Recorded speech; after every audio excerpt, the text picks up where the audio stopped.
kembali lagi di channel YouTube Lab Alpha FKM Unhas. Kali ini kita punya konten baru. Kontennya adalah Ghost, Get to Know About Kesmas. Nah, sebagai mahasiswa ketiga, saya itu seringkali ditanya ketika masuk dalam dunia K3 atau keselamatan dan kesehatan kerja. Sebenarnya K3 itu seperti apa sih, dan bagaimana prospek kerja dari K3 tersebut?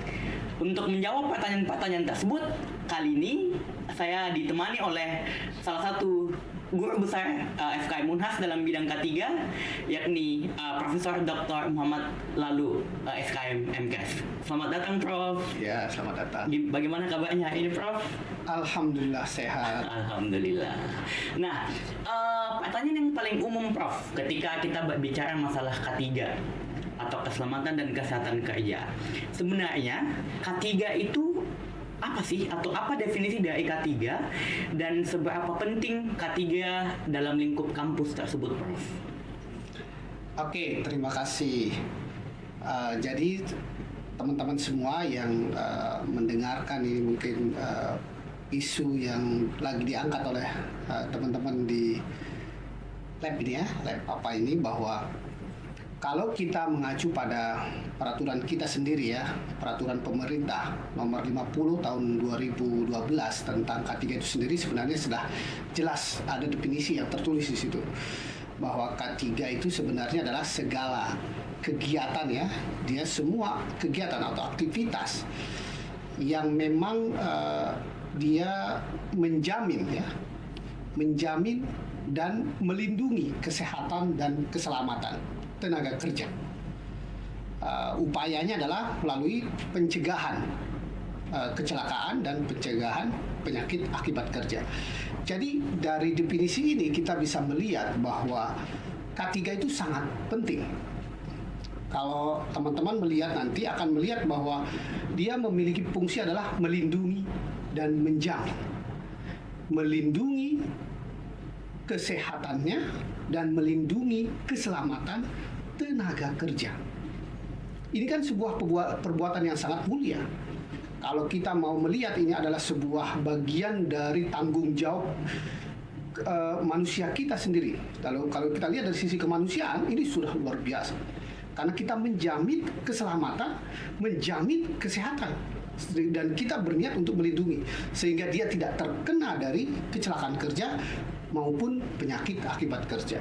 Jadi menurut saya adalah goal dan tujuan besarnya adalah tenaga kerja akan bisa sehat, selamat, dan produktif sehingga dia bisa memberikan karya-karya terbaiknya bagi organisasi atau perusahaan itu sendiri. Misalkan kalau di dunia kampus sudah jelas, kalau kita melihat di dunia kampus bahwa saat ini saya sebagai Kepala Subdirektorat K3 dan Kesejahteraan memang diminta untuk melakukan upaya-upaya pencegahan dan upaya-upaya pencegahan baik itu untuk kecelakaan maupun untuk penyakit akibat kerja. Apa yang kita lakukan saat ini, misalkan kalau di Universitas Hasanuddin sendiri sudah jelas upaya untuk pencegahan. Contoh kasusnya adalah kita membentuk Duta K3 yang ada di setiap unit kerja yang bertugas setiap hari melakukan inspeksi. Ada inspeksinya secara rutin setiap hari Selasa dari jam 8 sampai jam 10, dan ada inspeksi bulanannya yang itu mereka untuk melakukan pencegahan kecelakaan supaya semua risiko-risiko itu kita upayakan diminimalisir. Begitu juga dengan upaya kesehatan. Salah satu adalah medical check up. Itu kita lakukan, program Pak Rektor adalah melakukan medical check up untuk seluruh SDM Universitas Hasanuddin. Itu adalah bukti implementasi K3 di dunia kampus. Alhamdulillah Unhas telah berkomitmen sangat tinggi, dan dengan Pak Rektor saat ini berkomitmen sangat tinggi dalam mengimplementasikan K3 di dunia kampus. Demikian. Baik, Prof. Kalau tadi Prof bilang bahwa K3 itu penerapannya sangat penting di dalam dunia kampus karena dia mencegah bagaimana pekerja itu mendapatkan kecelakaan akibat kerja. Nah, sebagai Kepala Subdirektorat K3 di Unhas, dalam penerapan K3 tersebut, apakah ada hambatan atau kendala dalam menerapkan K3 di lingkup Universitas Hasanuddin, khususnya di Fakultas FKM ini, Prof? Oke. Kalau kita melihat dalam apapun namanya pekerjaan, nanti kita dikasih amanah apapun di dunia ini oleh siapapun itu, pasti ada namanya hambatan. Tetapi tidak boleh hambatan itu menjadi sebab kita tidak kreatif, tidak mencari solusi untuk mengimplementasikan K3 itu. Karena kapan kita misalkan ada hambatan atau tantangan yang kita hadapi itu menjadi beban yang menyebabkan kita tidak produktif, tidak melakukan sesuatu, itu salah. Menurut saya adalah hambatan yang ada pasti ada. Tetapi hambatan itu kita upayakan dengan berbagai upaya kegiatan-kegiatan yang sederhana tetapi bisa memberi dampak besar. Makanya kenapa kita bentuk kayak Duta K3 itu bisa dibilang anggarannya hampir bisa dipastikan hanya dia menggunakan anggaran per kegiatan itu nggak tinggi gitu. Dan itu dia sifatnya beban tambahan dari para pegawai kita sendiri yang memang kita rekrut dari tenaga kependidikan dan yang memang berniat membantu universitas melakukan upaya-upaya pencegahan. Nah, di FKM sendiri adalah ada perwakilannya, ada Duta K3 dari FKM, dari tenaga kependidikan yang terdiri dari 5 orang, yang ada dari pegawai perlengkapan, ada penjaga malam, ada dari tenaga akademik. Jadi mereka ini adalah berkolaborasi menjamin untuk berupaya semaksimal mungkin untuk melakukan upaya-upaya pencegahan itu. Tetapi tantangan pasti ada. Masalah saat ini mungkin budgeting ya, tetapi itu kan tidak menjadi sebab. Alhamdulillah kalau untuk budgeting untuk medical check up, Pak Rektor telah mencanangkan dari awal 5 miliar untuk kegiatan tersebut dan sangat luar biasa respon kita untuk upaya kesehatannya.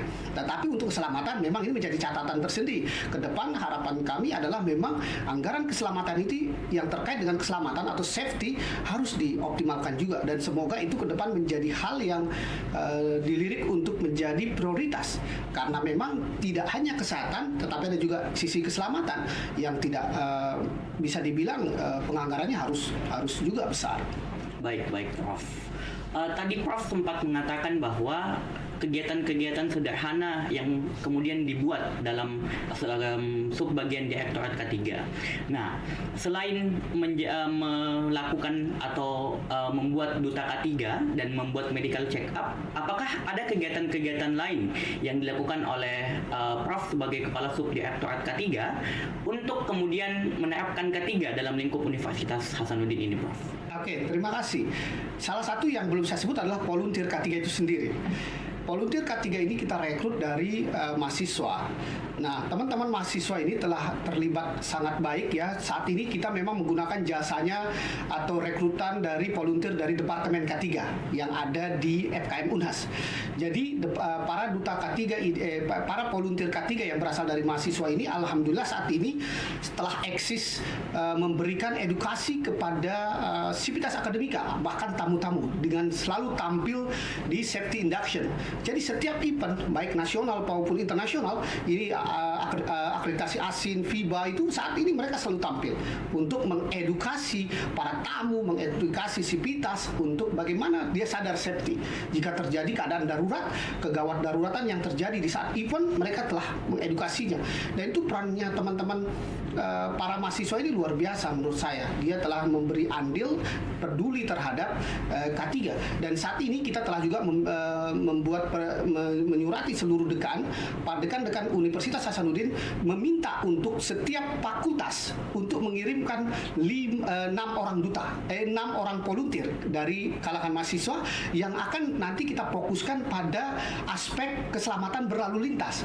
Karena kenapa? Ternyata adik-adik mahasiswa itu banyak yang terjadi, fenomena yang terjadi saat ini di kampus adalah aspek masalah keselamatan berlalu lintas, di mana mahasiswa kecenderungan lalai dalam hal itu. Perilaku unsafe-nya, perilaku berkendaranya ini yang menjadi catatan krusial yang kami lihat, yang makanya kami harus melakukan rekrutan volunteer untuk seluruh fakultas yang berasal dari 3 angkatan ya, dan ini alhamdulillah setelah terkumpul sekitar 7-8 fakultas mengirimkan, dan FKM termasuk yang terdepan ya, 5 yang terdepan mengirimkan volunteernya, dan kami telah mencatatnya, dan alhamdulillah itu sangat luar biasa, membuat kami ini akan, setelah itu kami akan mengedukasi mereka, membimbing mereka untuk menjadi volunteer yang kredibel untuk bisa mengatasi masalah keselamatan berlalu lintas di kampus kita tercinta. Jadi oleh karenanya mudah-mudahan dengan program ini nanti adik-adik mahasiswa sadar akan keselamatan, sehingga masalah isu-isu keselamatan itu terutama berkendara bisa menjadi perhatian yang serius di kalangan adik-adik mahasiswa, sehingga kami juga tidak menjadi berpikir panjang lagi bahwa ternyata ada mahasiswa yang membantu. Terus yang kedua adalah yang perlu digarisbawahi juga terbentuknya tim tanggap darurat. Alhamdulillah dengan dibentuknya melalui SK Rektor, kita punya sekarang tim tanggap darurat. Memang persyaratan ISU memang mewajibkan adanya tim tanggap darurat. Nah, alhamdulillah tim tanggap darurat ini telah di SK-kan oleh Pak Rektor yang memang bertugas untuk mengatasi segala kegawat daruratan yang terjadi di kampus kita. Kayak misalkan kejadian-kejadian, contoh kasus, ada kegawat daruratan asap, kasus tadi malam persis terjadi di jam 8, jam 9 malam itu, teman-teman tim tanggap darurat itu langsung bergerak, tim kelistrikannya bergerak, tim penanganan kebakarannya bergerak untuk mengatasi kejadian yang lebih besar.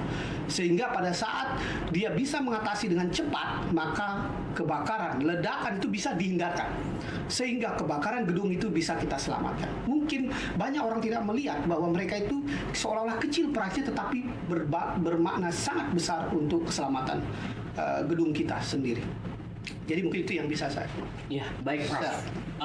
Jadi saya merangkum bahwa ada 3 atau beberapa hal yang dilakukan oleh Kepala Subdirektorat K3 ini. Yang pertama membentuk Duta K3, kemudian membentuk volunteer K3 ya Prof. Kemudian yang terakhir melakukan medical check up kepada sivitas akademika atau ke semua lingkup mahasiswa pun dapat medical check up ini Prof, atau bagaimana? Oke. Untuk saat ini program yang dicanangkan oleh Pak Rektor adalah masih pada SDM Universitas Hasanuddin. Dalam hal ini adalah dosen dan tenaga kependidikan. Tetapi alhamdulillah pensiunan pun kadang kayak misalkan kami punya program weekend care. Weekend care ini adalah kami melakukan medical check up ke perumahan dosen yang ada di Taman Rea, di Antang, di Sunu, itu kita lakukan, dan datang nanti akan ada datang biasanya pensiunan. Nah, pada saat datang pensiunan itu kita layani juga. Tetapi memang untuk mahasiswa saat ini belum. Tetapi untuk mahasiswa internasional telah kami membantu menangani masalah asuransi kesehatan mereka. Jadi di bawah kami, alhamdulillah asuransi untuk kelas internasional, untuk mahasiswa internasional telah diberikan untuk yang belum mempunyai asuransi. Kalau mahasiswa kita yang nasional, memang mereka kan rata-rata sudah punya BPJS dari orang tua. Nah, ini kita berharap adik-adik mahasiswa nanti bisa mengoptimalkan BPJS-nya yang dari keluarga, yang bisa dipakai mungkin bisa melalui klinik FK yang saat ini telah ada di sekitaran kita di bawah rusun ya. Itu bisa dimanfaatkan sebagai klinik FK yang artinya pelayanan primer yang pertama, yang bisa nanti selanjutnya teman-teman manfaatkan untuk menjaga kesehatannya dan melakukan upaya-upaya penanganan kesehatan. Dan itu pun juga dibantu oleh nanti kalaupun klinik tidak bisa, maka ada rumah sakit kita. Sehingga memang alhamdulillah untuk mahasiswa ke depan kita memang harus bersama-sama dengan mahasiswa untuk mengoptimalkan kesehatan mereka. Baik, Prof. Dengan segala kegiatan yang dibuat oleh Subdirektorat K3 atau dalam lingkup K3 dalam FKM Unhas, bagaimana Prof melihat untuk calon-calon mahasiswa baru yang ada di luar sana, bagaimana sebenarnya prospek K3 dalam lingkup kampus khususnya di FKM Unhas ini? Apakah terjamin ketika kita masuk K3, kita akan dapat pengalaman yang sangat-sangat baik dalam membuat lingkup kerja kita baik itu, Prof? Oke. Adik-adikku yang saya sayangi, kalau ada di antara nanti pendengar, ada yang mendengar atau melihat ini channel ini, bahwa saya mau menyampaikan kepada adik-adik semua, kalau Anda benar-benar mencintai K3, maka saya yakin Anda akan mendapatkan banyak hal. Kalau Anda melihat peluang, luar biasa banyaknya. Saat ini kalau kita melihat ya, permintaan dunia industri untuk alumni K3 sangat tinggi. Pertanyaannya adalah di diri adik-adik sendiri. Apakah kalian betul-betul mau mendalami K3 atau tidak gitu? Kalau adik-adik K3 mau mendalami K3 dengan baik, maka saya yakin pekerjaan itu menunggu. Bahkan sebelum Anda selesai pun bisa Anda mendapatkan pekerjaan. Jadi peluangnya sangat besar di dunia industri. Saat ini di kebijakan pemerintah juga kalau di dunia PNS ada pembimbing K3 yang pembimbing kesehatan kerja yang Anda bisa ambil sebagai jabatan fungsional yang Anda kalau mau tertarik menjadi PNS. Tetapi kalau Anda mau cari duit, saya recommended untuk menjadi pekerja praktisi di dunia industri yang notabene luar biasa peluangnya untuk meraih kesuksesan dari secara ekonomi. Jadi kalau saya sangat besar peluang Anda untuk menjadi baik itu PNS, menjadi praktisi, menjadi ilmuwan atau akademisi. Itu luar biasa. Silakan terbuka lebar.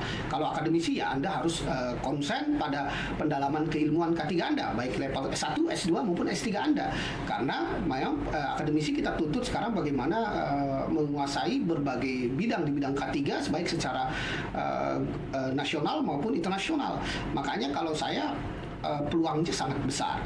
Nah, di kampus sendiri kan kita punya Departemen K3 di Universitas Hasanuddin yang memang melakukan pendidikan untuk akan hal tersebut. Ada namanya magang K3 yang teman-teman bisa nanti belajar langsung di perusahaan sebagai salah satu kewajiban untuk mahasiswa.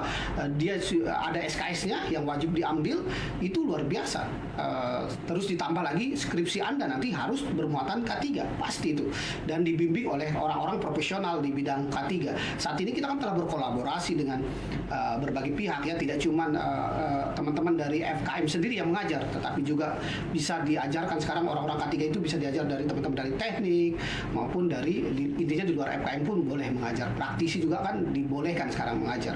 Praktisi mengajar sudah ada saat ini. Saya kira itu luar biasa hal yang bisa memberikan kebaikan untuk ilmu teman-teman di masa yang akan datang.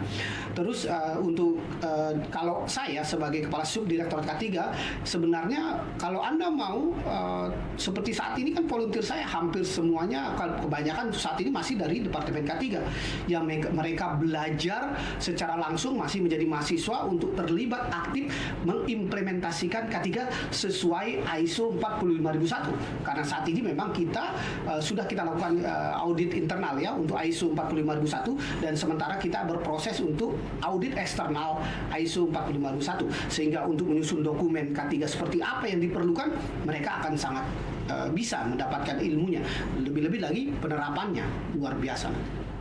Baik, Prof.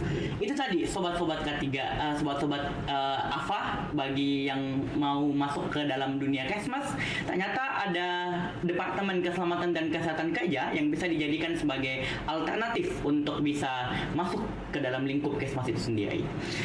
Tapi Prof, yang menjadi permasalahan adalah ketika kita lulus dalam K3, kita harus mengambil sertifikasi K3 umum. Yang menjadi persoalan kemudian adalah bukan hanya mahasiswa K3 yang bisa mengambil sertifikasi umum tersebut, tapi mahasiswa dari fakultas atau prodi lain yang bisa mengambil. Nah, bagaimana Prof menilai hal tersebut? Apakah itu menjadi sebuah tantangan bagi mahasiswa K3 atau itu menjadi sebuah ancaman bagi mahasiswa K3 tersebut, Prof? Oke. Saat ini regulasi yang ada memang Kemenaker ya mewajibkan memang untuk menjadi seorang ahli K3 ya, ahli K3 umum, regulasinya memang diwajibkan mengikuti sebuah pelatihan ya, pelatihan yang bersertifikat Kemenaker.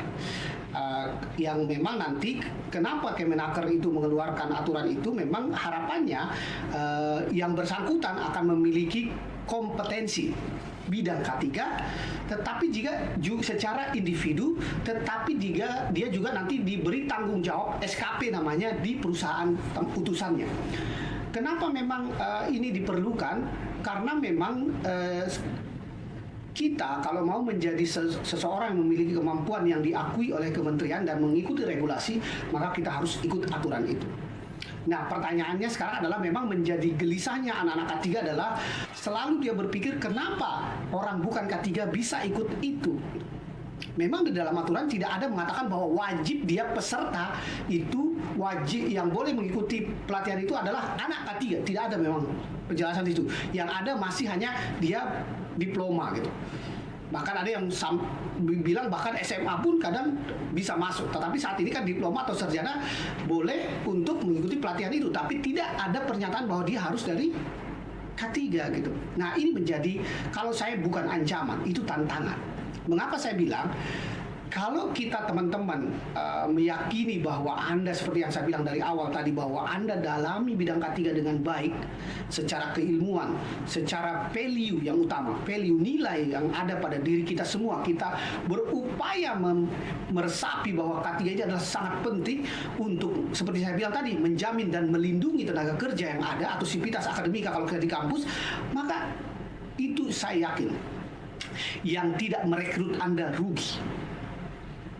Anak K3 yang benar-benar anak K3 rugi dia tidak diambil untuk menjadi orang K3 di perusahaan. Tapi pertanyaannya adalah yakinkah diri Anda sekarang Anda betul-betul sampai pada value itu K3 itu dalam diri Anda sebagai mahasiswa K3. Jangan sampai Anda, saya bertanya, jangan sampai orang yang tidak pernah belajar K3 tiba-tiba value K3-nya levelnya lebih tinggi dari Anda orang K3. Jadi yang kita introspeksi diri adalah, kalau saya debating terkait dengan bolehnya atau tidaknya mereka di luar sana, kalau saya jangan terlalu terjebak pada diskusi itu, tapi fokuslah pada pengembangan diri dan kompetensi teman-teman. Dan sekali lagi, tunjukkan bahwa kalian adalah emas, berlian.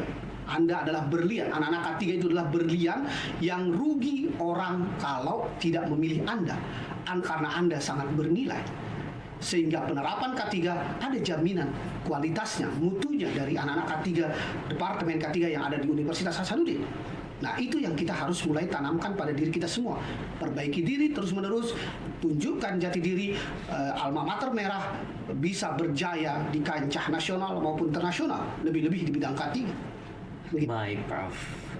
Untuk, kan tadi Prof sempat mengatakan bahwa buktikan bahwa perusahaan-perusahaan tersebut menyesal untuk tidak menerima mahasiswa K3 FKM ini.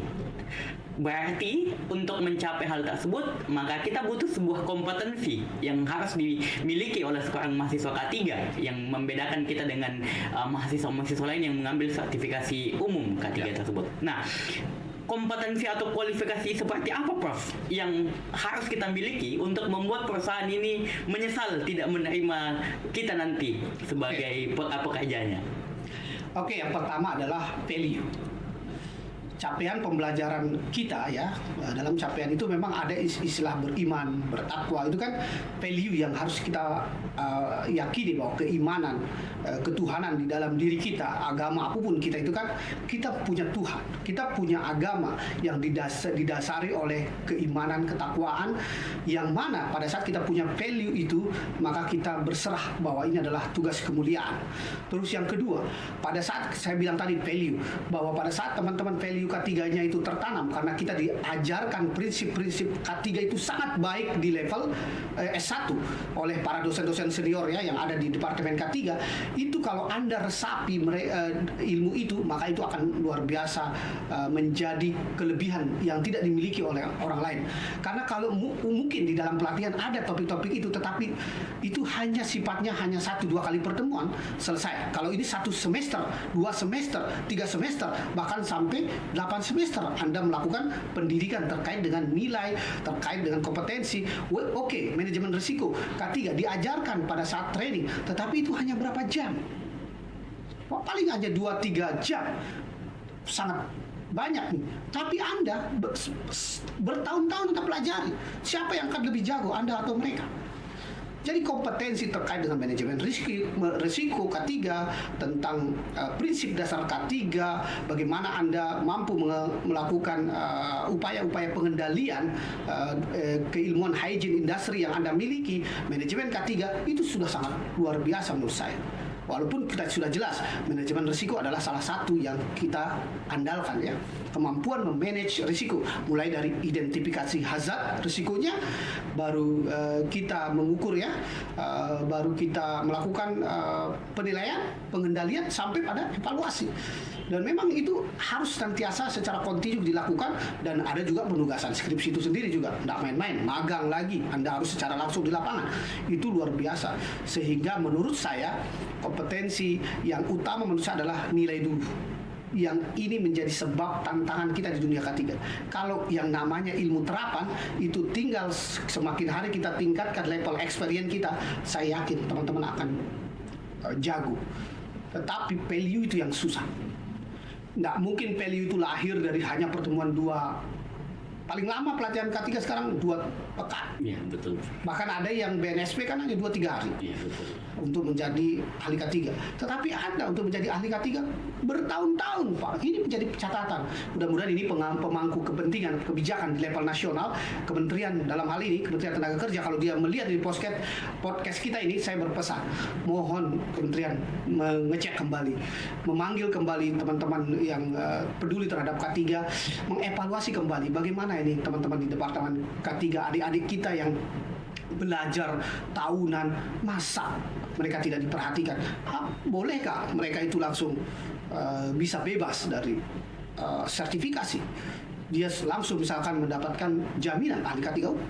Jadi pesan saya ke Kemenaker, mohon kami bermohon untuk diperhatikan, dipikirkan keluhan dari para mahasiswa kami, dan saya berharap banyak ini menjadi hal yang menginspirasi mungkin para pemangku kebijakan di level nasional untuk memikirkan bahwa memang adik-adik kita sudah resah bertahun-tahun dari generasi ke generasi. Ini selalu keluhan para adik-adik di Departemen K3. Mereka merasa kenapa kita ini kok setengah mati kuliah, tapi ada orang tidak pernah kuliah K3 tiba-tiba hanya 2 pekan sudah menjadi ahli K3, dan bahkan mereka yang direkrut. Makanya saya menenangkan dengan berbagai upaya tadi itu adalah supaya mereka memperbaiki diri, fokus pada memperbaiki diri. Tapi mudah-mudahan pemangku kepentingan dalam hal ini Kementerian Tenaga Kerja untuk memikirkan ini masukan-masukan dari para mahasiswa, bahwa mari kita peduli dengan harapan-harapan mereka. Semoga mereka diperhatikan, aspirasi mereka untuk bisa diperhatikan, mungkin dibijaksanai apa yang terbaik untuk adik-adik mahasiswa ke depan, terutama terkait dengan sertifikasi ahli K3 UBU yang notabene memang mereka selalu dambakan, karena kalau dia tidak punya sertifikasi ahli K3 umum, hanya mengandalkan ijazahnya saja, cenderung selalu perusahaan minta mana ahli K3 umum, karena itu regulasi. Tetapi kalau teman-teman pemangku regulator yang ada di nasional, di pusat, saran saya, kalau dia anak K3 dari Unhas, terima langsung aja, karena dia telah dibekali dengan berbagai upaya yang telah kita lakukan dengan sangat baik untuk memastikan mereka kompeten di bidang K3. Kalau dia tidak, nanti kita pokoknya bersama-sama memantapkan itu semua, tetapi saya yakin mereka bisa untuk menunjukkan hal tersebut, dan itu telah dibuktikan dari berbagai alumni kita yang telah bekerja di perusahaan-perusahaan nasional, baik Freeport saat ini alhamdulillah alumni kita lumayan banyak yang sudah mulai diterima di situ, dan perusahaan-perusahaan lainnya yang besar di Indonesia ini. Baik, Prof. Yang penting kemudian yang Prof sampaikan adalah bagaimana kita memiliki value yang kemudian kita berbeda dari yang lain, Prof. Nah, kembali masalah sertifikasi K3, Prof. Apakah sebagai dosen juga di FKM ini dan sebagai kepala subdirektorat K3, apakah kemudian ada wadah atau fasilitas yang kemudian diberikan oleh fakultas maupun subdirektorat untuk mewadahi mahasiswa lulusan SKM khususnya K3 yang kemudian ingin mengambil sertifikasi umum, Prof? Apakah ada kemudian pelatihan atau kemudian ada wadah lain yang diberikan untuk mewadahi tersebut, Prof? Oke, sebenarnya saat ini kita punya LSP ya, Lembaga Sertifikasi Profesi, yang memang telah dibentuk oleh Pak Rektor ya, di bawah WR1 saya lihat. Nah, LSP ini sebenarnya bisa menjadi tempat gitu. kalau kita mau mendapat sertifikasi. Cuma nanti sertifikasi di BNSP itu memang namanya sertifikasi yang dikeluarkan oleh BNSP, memang ada 2 sertifikasi. Sekarang ada ahli K3 umum yang dikeluarkan oleh BNSP, ada juga ahli K3 umum yang dikeluarkan oleh Kemenaker. Nah, ini catatan. Nah, teman-teman, kalau mau mengambil BNSP, kita punya fasilitas namanya LSP. Nah, LSP ini nanti kalau saya secara pribadi sebagai status Kepala Subdirektorat sudah bertemu 4 mata dengan beliau, Kepala LSP, untuk menindaklanjuti ini harapan-harapan mahasiswa ini. Kita coba mencari celah untuk bekerja sama kalau mau dapat sertifikasi BNSP untuk ahli K3-nya yang memang relatif dari segi harga dan waktu itu lebih cepat, lebih murah ketimbang Kemenaker. Kemenaker kan dia butuh waktu 2 minggu dan biaya yang lebih mahal. Tetapi BNSP dia waktunya hanya 2-3 hari dengan budget yang lebih rendah. Nah, ini mungkin menjadi potensi, peluang untuk kita akan tindak lanjuti. Terus yang kedua, sebenarnya memang alumni kita sekarang sudah membentuk PJK3. Yang saya tahu sekarang PJK3 yang dari alumni adalah Safety-Go. Itu memang dari alumni K3 Unhas yang membuat itu. Silakan Anda kalau mau karena regulasinya adalah dari PJK3, kenapa Anda tidak menggunakan misalkan jasa dari senior-senior Anda yang telah membuatkan Anda sebuah ladang atau wadah untuk Anda bisa mendukung, mensupport alumni untuk bisa meningkatkan level kompetensi Anda. Tetapi yang ketiga adalah menurut saya adalah memang aturan pemerintah yang terkait PJK3 ini menjadi catatan tersendiri. Tidak gampang memang kalau kita mau dapat sertifikasi Kemenaker itu, kita harus secara regulasi ada PJK3, sedangkan kita saat ini universitas boleh nggak bikin PJK3? Itu kan pertanyaannya. Apakah boleh? Tetapi dengan adanya LSP itu mungkin bisa menjadi solusi.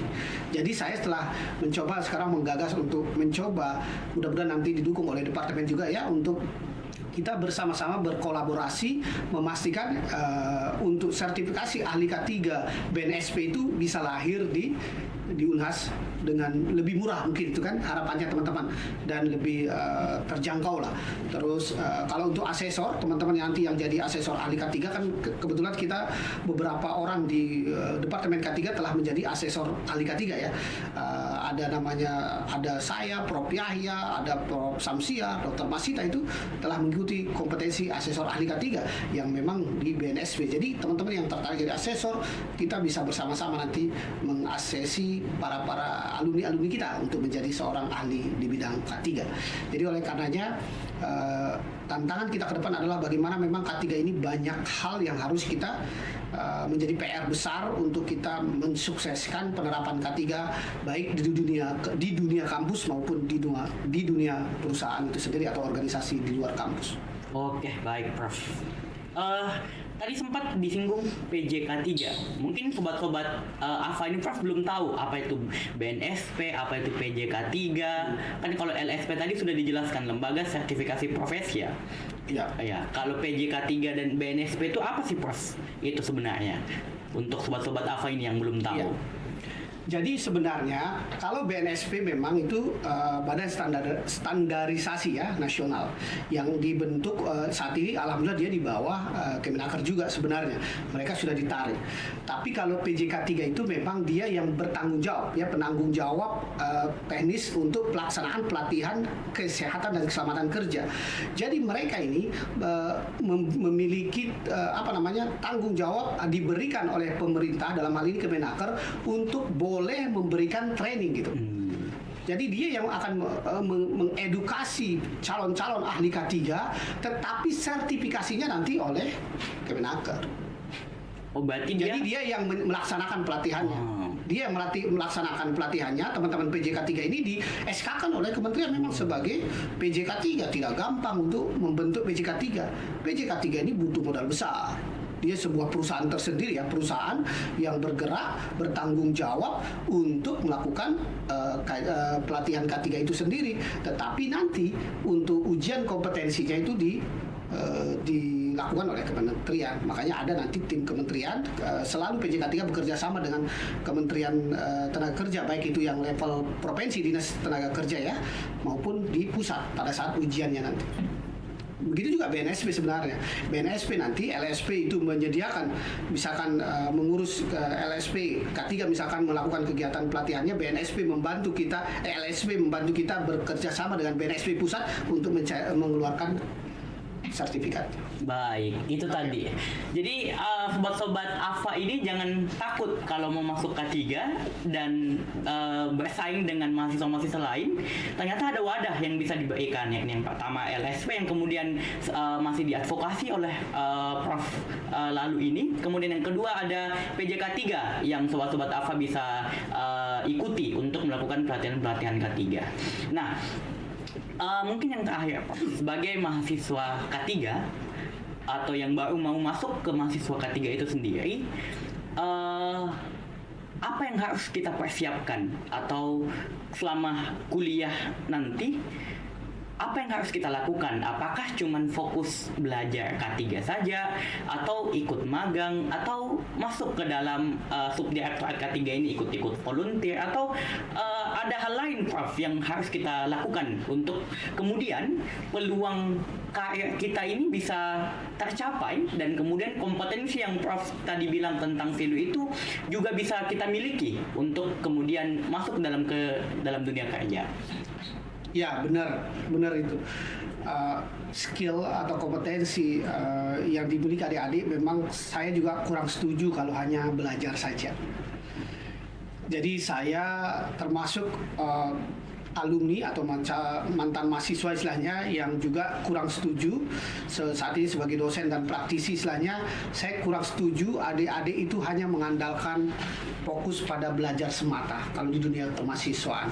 Adik-adik itu memang dituntut juga untuk memiliki kemampuan leadership ya, kemampuan berinteraksi secara sosial dengan teman-temannya, karena itu tidak bisa didapatkan dengan hanya melalui belajar. Misalkan istilah kita dulu kan hanya kampus, kasur, dapur, kamar gitu, apa istilahnya gitu ya, berapakah itu. Jadi tidak cukup itu. Jadi kalau saya, yang benar adalah memang tetap belajar dengan baik ya, tetapi jangan lupakan interaksi secara sosialnya. Coba ciptakan memang suasana yang asik. Kan ada dunia kemahasiswaan itu sebenarnya dunia yang sangat asik.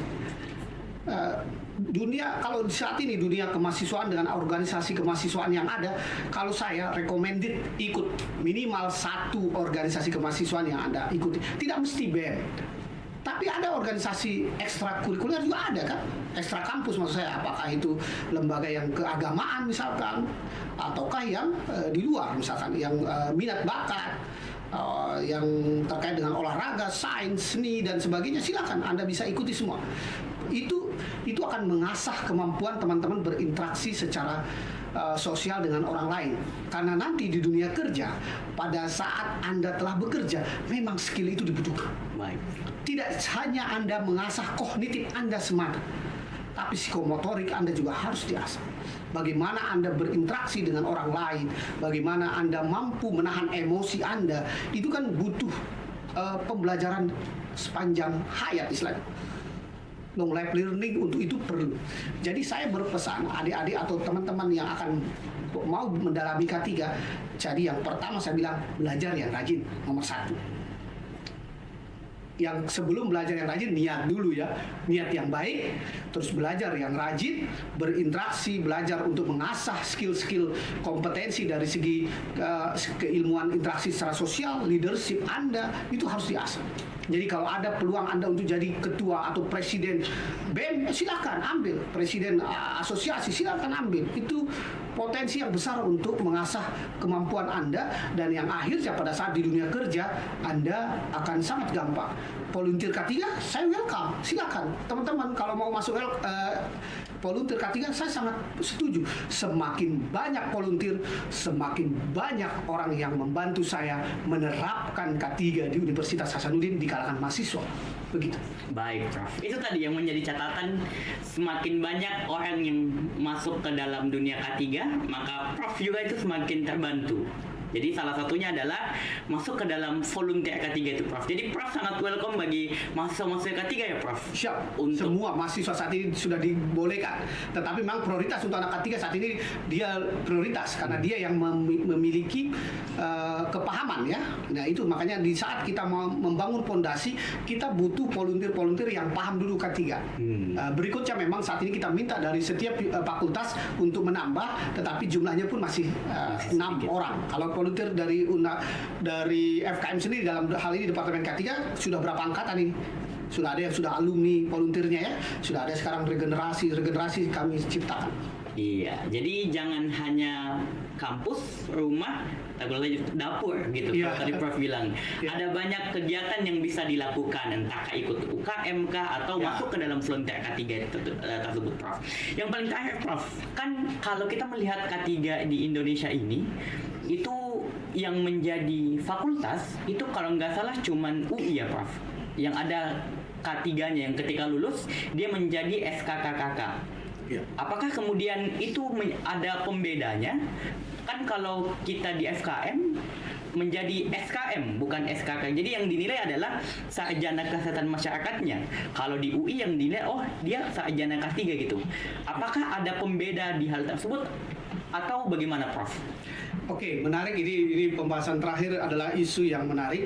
Saat ini memang K3 itu kan sudah multidisiplin ilmu ya. Artinya dilihat sebagai ilmu terapan yang memang memerlukan banyak ilmu yang bermain.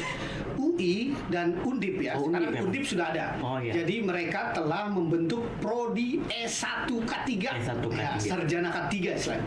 Sarjana K3 ada di UI yang pertama pencetusnya, baru diikuti oleh Undip.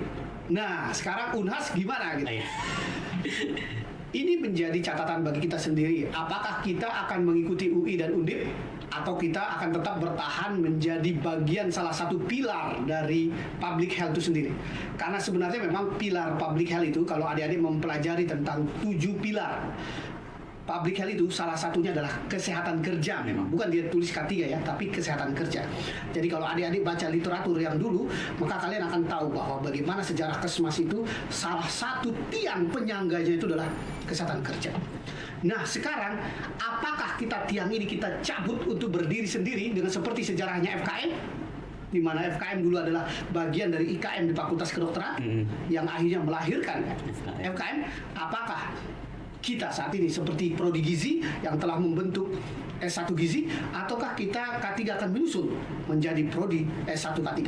Kalau kita melihat peluang, sebenarnya itu besar peluangnya, karena memang saat ini kalau Anda bertuliskan SK3, SKKK tertulis, memang di dunia industri sudah tidak pusing lagi. Dia melihat, sarjana yang saya butuhkan. Coba setiap rekrutmen, poster-poster yang pengumuman yang ada saat ini, selalu yang dicari memang kalau untuk FKM paling banyak itu adalah sarjana K3 atau ya sarjana di bidang K3 dibilangkan. FK kadang akhirnya dia tulis di situ, kalau yang sudah kenal FKM dia tulis FKM K3 gitu.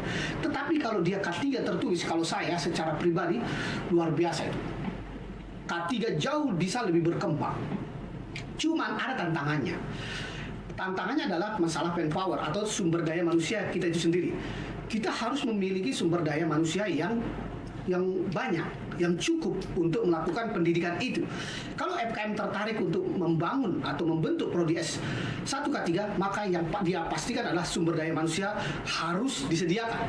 Berarti bisa kita melakukan rekrutan kepada alumni-alumni kita yang telah layak memenuhi syarat. Kita bisa memberikan jalan untuk mereka untuk membentuk. Kita harus mulai berpikir itu. Terus yang kedua, sarana prasarana. Bagaimana lab K3 ini kita perbaiki sebaik-baiknya gitu. Layakkah kita punya lab untuk bisa membentuk itu? Nah, itu yang kita harus introspeksi diri. Maka kita kalau mau ke situ, maka layakkan lab K3 itu sendiri. Sehingga nanti tempat pembelajaran terkait dengan laboratorium telah diamankan. Jadi dua hal besar itu menurut saya yang menjadi catatan kunci, selain hal-hal lain yang menurut saya menjadi faktor lain yang mungkin harus kita perhatikan. Tetapi sumber daya manusia dan fasilitas ini, terutama peralatan laboratorium, harus kita prioritaskan kalau ingin membentuk itu menjadi catatan utama menurut saya. Sedangkan untuk berkembangnya K3 menurut saya memang sangat baik untuk menjadi sarjana K3 itu. Tetapi kita tidak, kita tetap berada di bawah FKM. Jangan juga saya ini lahir dari FKM. Maksud saya kita harus menjadi orang yang mencintai FKM. Begitu. Apakah sudah ada pembahasan Prof di lingkup-lingkup FKM ini untuk membentuk fakultas K3 sendiri atau masih belum ada Prof? Secara serius belum ada saya lihat pembahasan terkait itu, tetapi mungkin di benak para dosen K3 sendiri sebenarnya sudah mulai ada yang memikirkan seperti itu. Tetapi fakta lapangan perubahan itu tidak bisa juga kita hindarkan. Iya, baik. Kalau mau mengikuti supaya kita tidak tergilas dengan perubahan itu sendiri, liriklah itu kalau saya. Siap, Prof. Baik itu tadi sobat AFA. Tadi kita sudah bicara masalah FKM khususnya tentang K3 itu, bagaimana kemudian definisi K3, kemudian seberapa penting K3 dan bagaimana kompetensi yang harus dimiliki oleh seorang mahasiswa K3 itu sendiri. Semoga sobat-sobat AFA ini tercerahkan ya Prof, dan semoga beberapa tahun terakhir mahasiswa dari K3 itu selalu menjadi nomor 1 ya Prof di dalam memilih departemennya. Ya. Dan semoga harapannya tahun-tahun berikutnya juga sama karena dengan segala fasilitas yang diberikan tadi, kalau saya melihat itu sudah banyak, menjadi volunteer, ada LSP, kemudian ada PJK3 dan kemudian banyak kegiatan-kegiatan lain yang bisa dilakukan. Dan yang paling penting kemudian adalah jangan khawatir ya Prof, jangan takut bersaing dengan mahasiswa di jurusan lain yang kemudian bisa mengambil sertifikasi K3 kita. Karena itu sudah dijamin sama Prof tadi bahwa akan ada advokasi yang diberikan untuk kemudian bisa diberikan fasilitas yang sama. Jadi cukup sekian sobat AFA untuk pertemuan kita hari ini dalam konten baru kita yang namanya GOS, Get to Know Kesmas.